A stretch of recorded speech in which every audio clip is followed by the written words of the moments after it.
on this program. Senator Cyr joins us in studio to share updates from Beacon Hill and some of the early legislative work this year.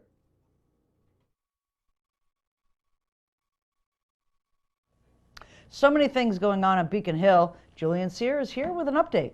Julian. Always good to be with you, Paula. You as well. Things are really crazy on Beacon Hill. There's so much to talk about. Yeah, we got a lot going on. Some important early steps in the legislature. So a legislative process, the calendar, it's often an iterative one, right? So we start the session looking at a whole host of bills. The budget's something that's really substantial that I'll talk about in a moment. But we've taken some action on some pretty important pieces of legislation that have passed both the Senate and the House, have been sent to the governor, and they're really about making sure that we're promoting children, families, health care. So we passed 2 bills in recent weeks.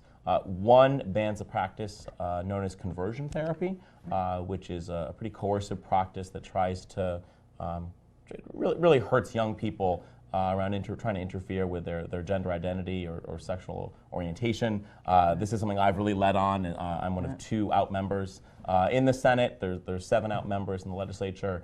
It was something that had passed the legislature near unanimously last session in both chambers, but we just, on a process perspective, we just didn't get it done.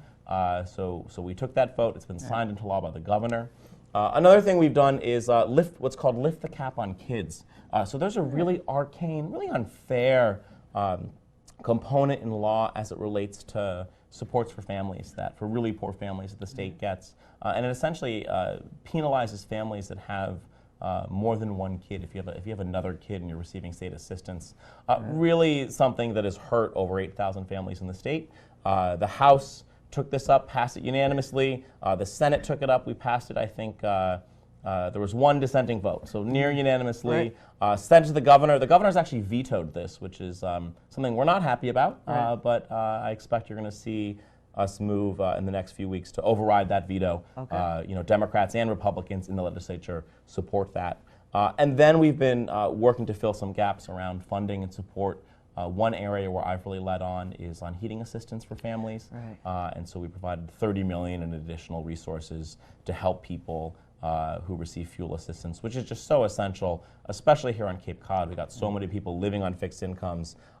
Maybe they have some sort of older heating systems that are using, either oil likely, and so that's helping them out as well. Excellent. And let's just go back a little bit to the lift on the lift the cap on kids. Lift the cap on the kids. Explain to people, it goes to the governor's desk, he vetoes it, and it comes back to, does it have to come back and do anything else there, or is it just a simple vote?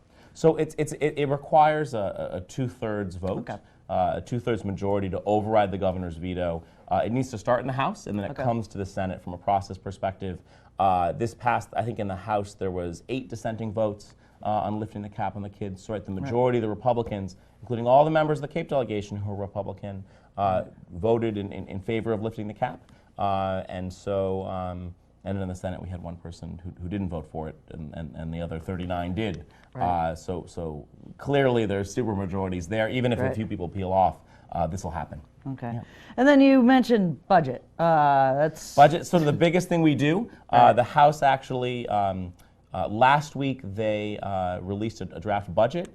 Amendments have been filed this week. They're looking at all those amendments, and then next week, the week after school vacation, the House will go in. They'll debate their budget, a whole host of priorities, from everything that's really, really big, including really specific regional priorities. Then they pass it over to the Senate. We'll take our budget up in May. We usually finish right before Memorial Day. In time for the long weekend. There's a conference committee, reconciles the budget, and we have something in early July. Right. Last year it did go a little further. There's a little bit of a habit of going a little further. Right. From a process perspective, there's a continuing budget that's passed, and so it doesn't hurt services. What gets tricky is how do we make sure we're getting dollars out. Say we brought resources to the town of Barnstable to Channel 18, right? Getting those resources to you can be a little bit of a problem when we have those delayed budgets. All right. And when we talk about money, education always comes to the bubbles right to the top. So this is a big issue that there's been a lot of work on, but I think we're actually going to do something on soon. So there was a commission, a foundation budget review commission, looking basically at the formula for how we fund public schools in the Commonwealth. There's 4 or 5 pieces that have been identified where there's gaps. That includes health insurance costs for school districts, and includes special ed costs, English language learners, and also how do we count poor kids in our schools. So there's been a whole effort on this, and the Education Committee, which I now sit on, is taking up a bill. I think we'll expect to have a bill maybe in early summer and take something up before the summer break.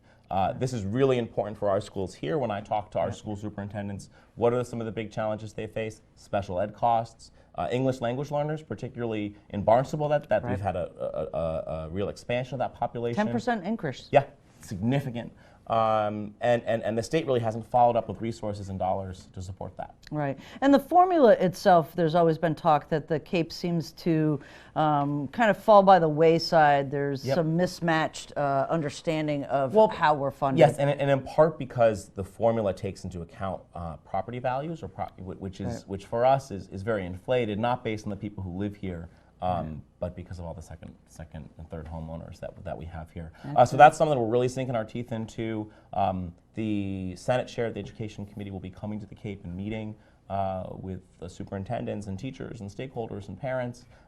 We're also trying to look at avenues around a rural school aid funding formula, and also making sure that we have some flexibility in how schools count truly the neediest kids. So the best way that I think to do that is through the free and reduced lunch program, which I think gives you a real accurate snapshot of the need in the community. Right, and some of our schools here on the Cape actually top the state in that. Yep.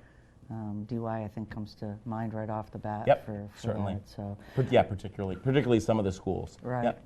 So anything else that you? A lot's going on. So I was also really proud to have led the relaunch of an employee ownership initiative in the Commonwealth. This is something that I've been leading in concert with the Senate President. Employee ownership, there's pretty significant advantages that actually date back to federal tax reform in the 1980s under President Reagan and Speaker Tip O'Neill to provide incentives for people to have employee ownership. We really think this is a way that can help build up wealth. And it can continue some of the, think of your favorite kind of iconic Cape business.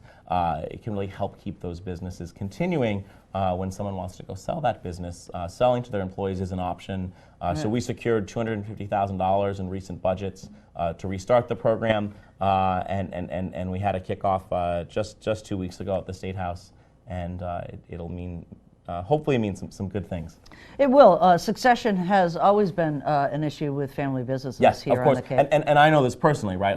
And part of my attraction to employee ownership has been, I grew up in my family's restaurant. We had it for 28 years. When my parents looked to sell, they were trying to figure out, all right, how do we make this work?